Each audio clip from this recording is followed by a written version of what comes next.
Good evening, I'm Dennis Ward, and this is Face to Face.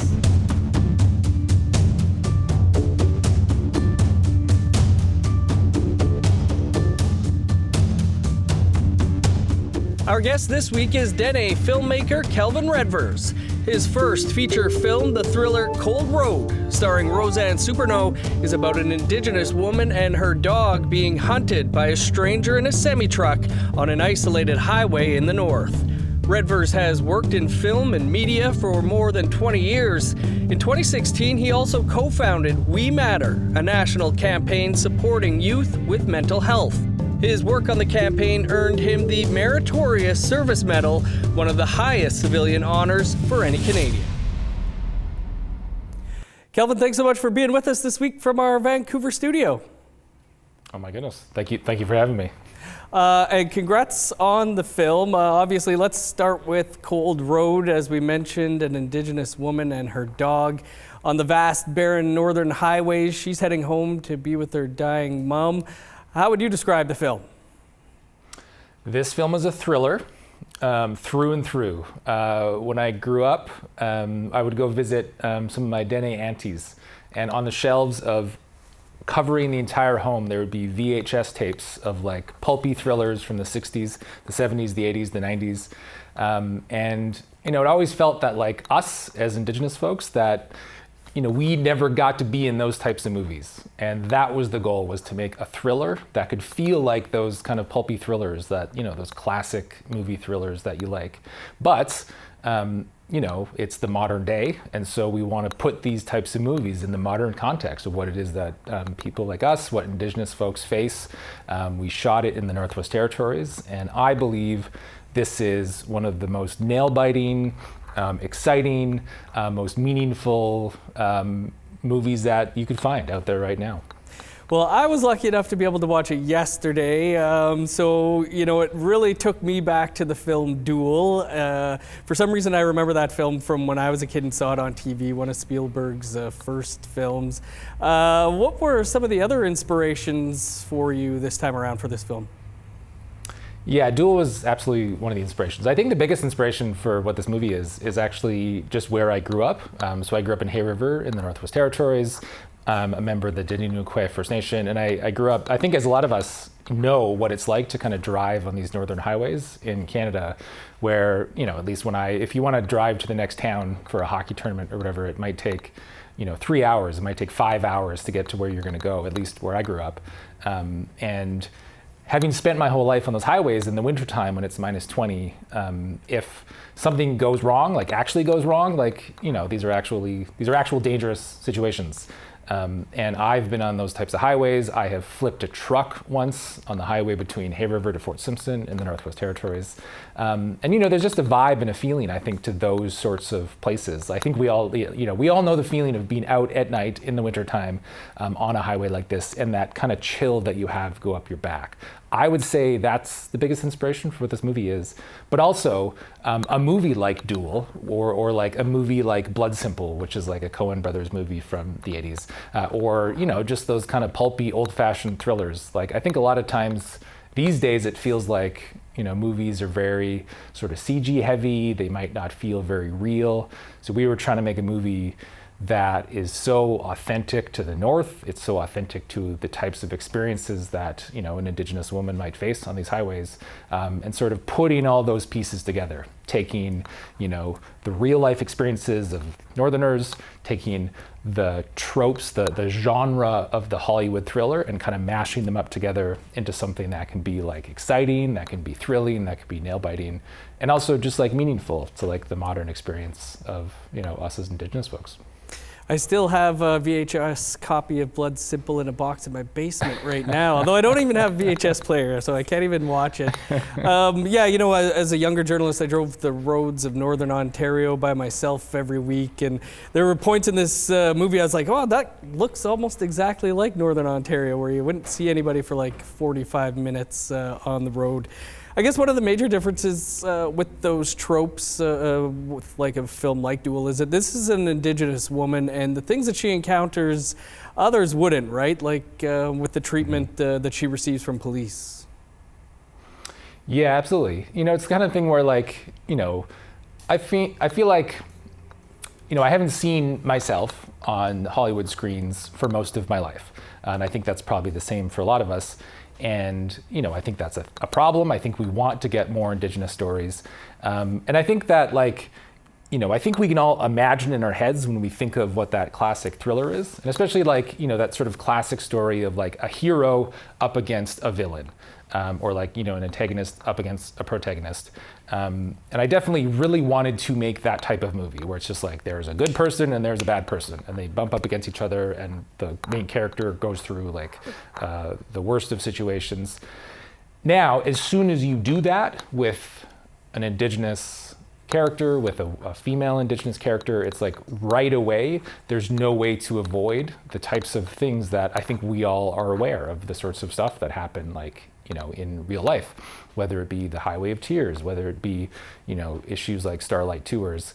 And so it was a delicate balance to try to put this movie together in a way where it can feel like the hero's journey, where it can feel like that classic movie, a movie of like, wow, our hero is up against everything and they're gonna get knocked down and they're gonna get back up, while also mixing in enough of those elements that it can feel real, but not also feel too like depressing or too kind of overwhelmingly heavy. So that was like the balance that we were trying to do.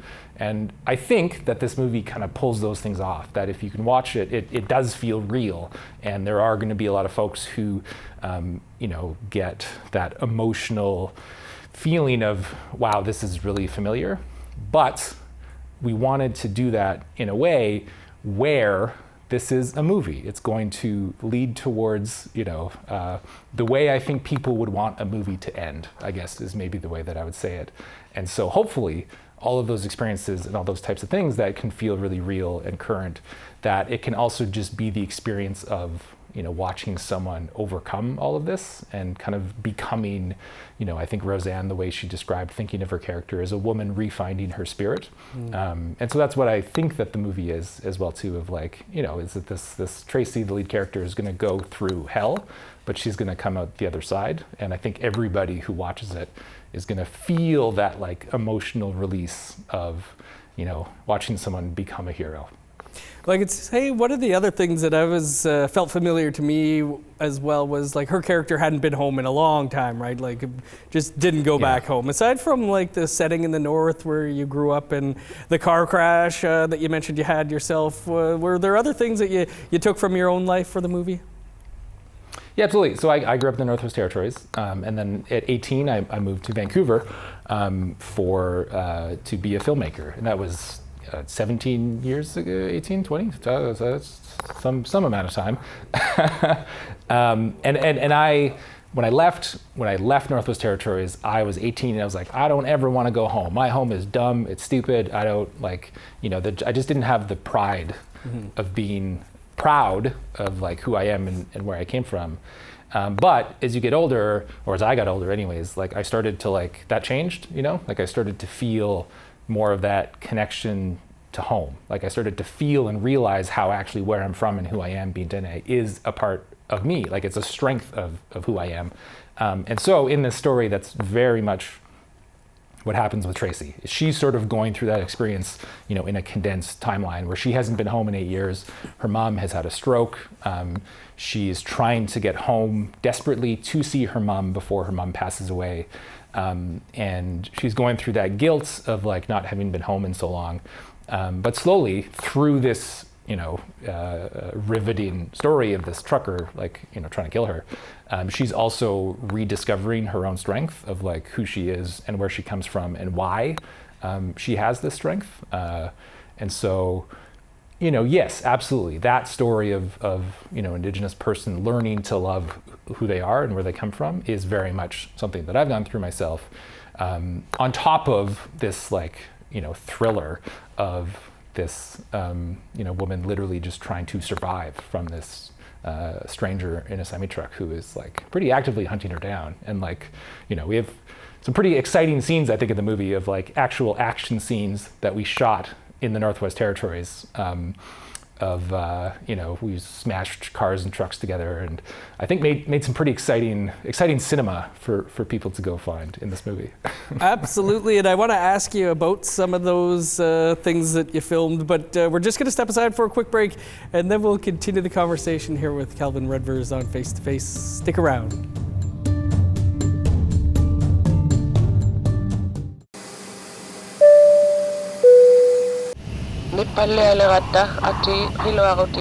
APTN presents a captivating journey into the heart of the North with our latest podcast, The Place That Thaws. Some areas that used to be safe are no longer safe. Hosted by me, Danielle Parody. Join us as we uncover the intricacies of life on a changing coast. Subscribe and listen to The Place That Thaws. Welcome back to Face to Face. Our guest this week is filmmaker Kelvin Redvers. Kelvin, we're talking about your film Cold Road, which is out now. And we're starting to talk about, filming this, the actual filming of it, on location in the north, in the cold, real stunts. Can you talk about some of the challenges that you faced with all of that?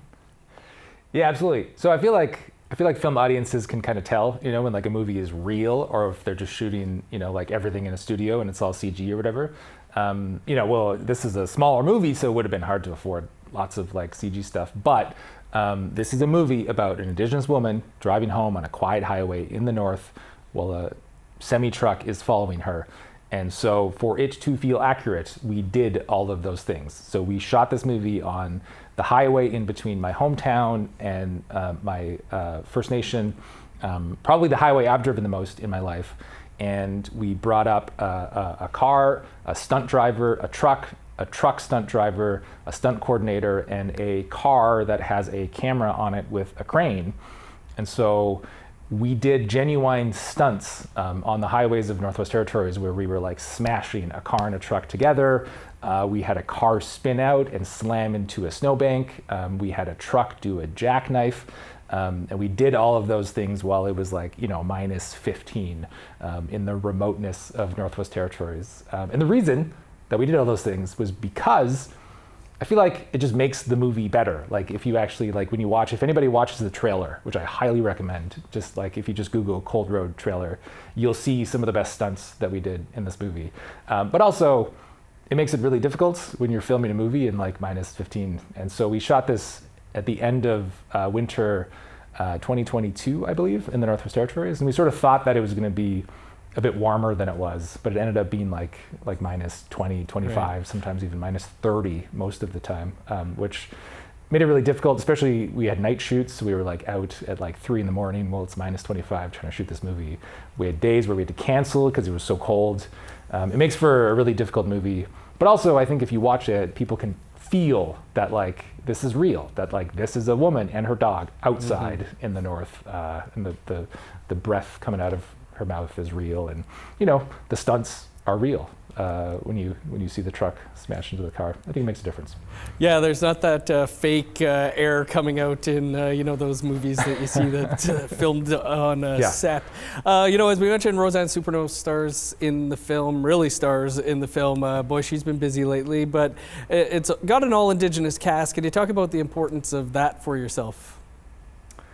Yeah, absolutely. I mean, what's great about Rose is she, I grew up in the Northwest Territories, and Rose grew up in northern Alberta, and so she got it right away in terms of like what this movie was and why it was that we were making it. And it's a ton of pressure on Roseanne. If anybody knows, she's in acting good. She's been in a bunch of feature films over the years, and just an incredible Indigenous actress. And the whole movie is like her, right? It's like right on her face, basically, for like 80% of this movie, and she carries this like powerful emotional journey of someone who's feeling sad and feeling guilty about not being home for so long, and being kind of a pushover to facing like genuine, death-defying moments throughout the movie, and then slowly becoming an absolute badass. And so she carries off all of those moments just perfectly. Her co-star is Taylor Kinnaquan, who's this phenomenal actress who probably people haven't seen yet, but you're going to see a lot more of her because she's incredibly just so talented. She's the sister who's back at home. And yeah, just having those Indigenous faces on screen makes a huge difference. But the other co-star of the movie is a dog named Caribou, who plays Pretzel in the movie. And Pretzel, this dog, is Tracy's confidant throughout the whole movie. So it's like her and a dog like driving in a car. And the dog is there to kind of provide emotional support. And that dog is actually my sister's dog. So there's this whole kind of, entirely northern cast of whether it be Rose from the north, Taylor from Saskatchewan, or the dog that's from the Yukon. Yeah. Well, the film's been playing in select theaters. What's been the reaction, and how can people that don't have these theaters around them, how can they watch? Yeah. So it's really difficult often to promote Canadian movies, in this country. But what this film did is it blew everybody's expectations. So normally movies will play they might play Toronto or Vancouver for a week, then they'll kind of vanish.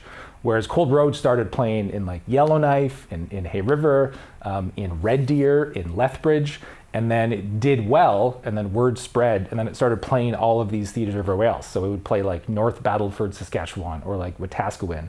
And Cold Road was beating Hollywood movies at these little theaters all over the country. And I think the reason is because it's all of us as rural Indigenous northern folks are like, oh my God, we haven't seen movies like this with us. And so they would show up, and we sold out North Battleford 4 nights in a row when the movie came out, or High Prairie, or all these places. And the movie, I think it's surpassed something like 75 or 80% of all Canadian movies at the box office. And I think it's partly just because of that audience excitement over what this movie is. As of right now, everybody watching can go online and you can find Cold Road to rent or to purchase on Apple TV, on iTunes, on Amazon, on YouTube, all the cable providers. And I really hope that people do, because the only way that you get more Indigenous cinema, the only way we get more Cold Roads, is that if they are financially successful. And I think, wouldn't it be great if we lived in a world where there was 3 or 4 or 5 Indigenous movies that came out every year that you could go see in theaters that reflected who we are? And that just isn't the case. And the only way to get there is if everybody watching right now goes and rents Cold Road for $5. That's all it costs. Or you can buy it for $10. Watch it, tell your friends about it. We need tens of thousands of people, or if not hundreds of thousands of people, to prove that these types of movies should get made more. And that's our goal, with this movie. And so hopefully everybody can can I get on board with that? Yeah, what, right now, you can just pull out your phone, pull up iTunes and pay $5 for Cold Road. And that's the path to getting more of those. And hopefully people really like the movie as well too. So, you can tell your friends, you can let people know hey, this is a movie worth watching. This is worth your $5. And yeah, if 100,000 people rent this movie or buy it, that's how we get more of these. That's how you tell more stories with, Indigenous leads and from the north and that kind of thing. And so I really desperately just want so many people to get on board with hey, yeah, you know what? Let's have more of these. Well, on that theme, like we said, you've been in the industry about 20 years almost now. This is your first feature film. Was that by design or just changes in the industry itself? If I had the choice, I would have been making movies 10, 15 years ago.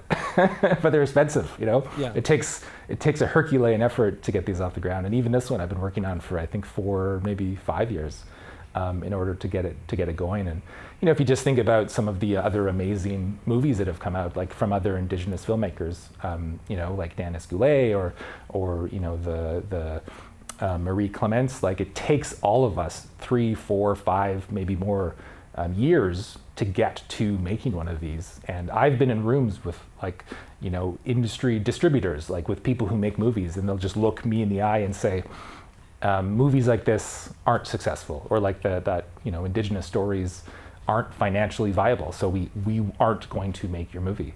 And it's frustrating. And I think that we would all like to get past that. And the only way is to actually move the needle of people, lots of people watching them, and making these movies, successful.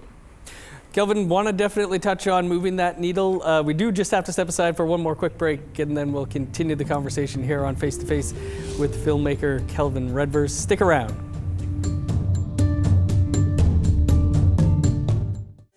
Hello, I'm Rick Harp, host of APTN News Brief, a daily podcast version of the nightly broadcast of APTN National News. Available on all major podcast platforms, APTN News Brief is your quick way to hear the headlines every weekday morning. Learn more at aptnnews.ca/podcasts.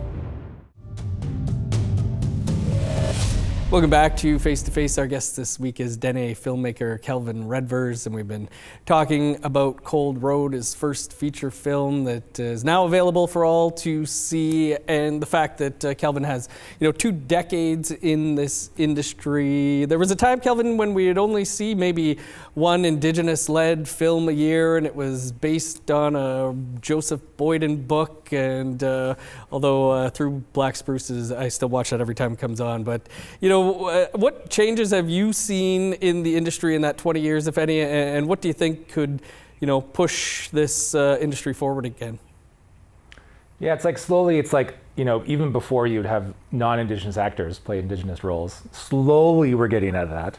But then you would have, non-Indigenous writers, or not even based on books, but it's like there's steps. So it's like now we have more Indigenous actual actors playing Indigenous roles.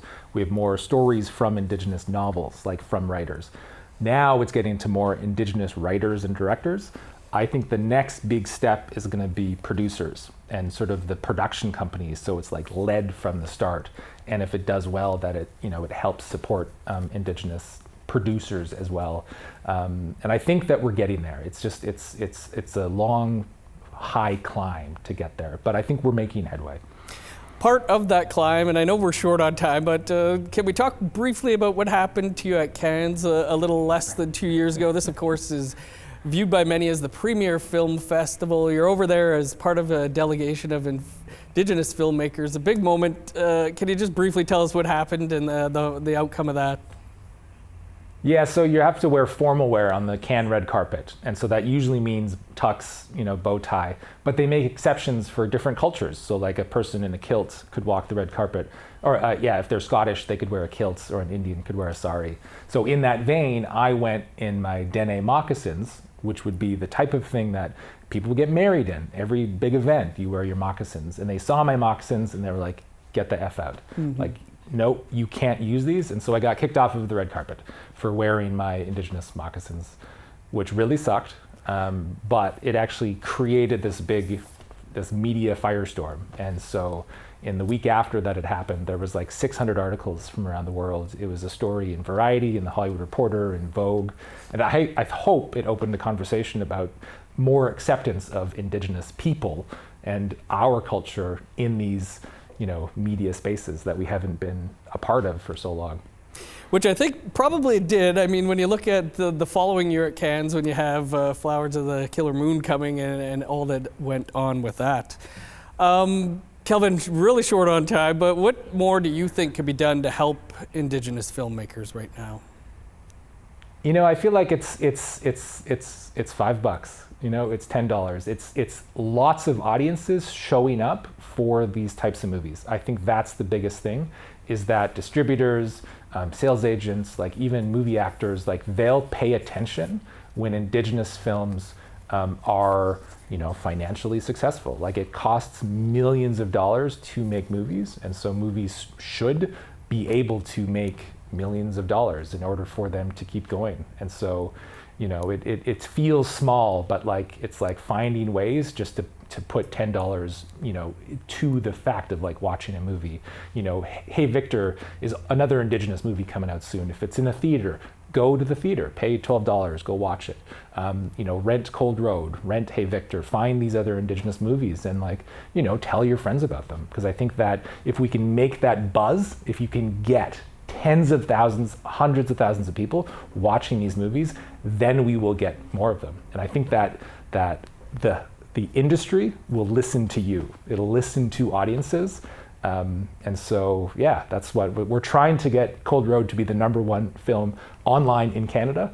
we kind of need literally everybody to rent it right now on Apple or YouTube. Gotta say, I'm also really excited for Hey Victor. Kelvin, we didn't even get to talk about the We Matter campaign. I think we'll have to have you back on the show sometime in the future, but best of luck to you on getting everybody in the country to watch Cold Road, and all the best with this film and your next projects. Appreciate you taking the time for us this week. Oh yeah, it is an exciting thriller, nail biter, and I hope everybody gets to check it out. Watch the trailer. It's a great ride. Buckle up. Thanks so much for having me. That is all the time we have this week. I'm Dennis Ward. Thanks for being with us here on Face to Face. We'll see you back here in 7 days. I'm Kathleen Martins, a reporter with APTN News. Homeless, houseless, shelterless people, they aren't hard to find in Winnipeg. They're on the sidewalks, in bus shelters, and down alleyways. They're living in tents and squatting in empty buildings. They're even sleeping in abandoned cars. But who are they? Hear their stories in my new 5-part podcast called Our Relatives. Listen on your favorite player.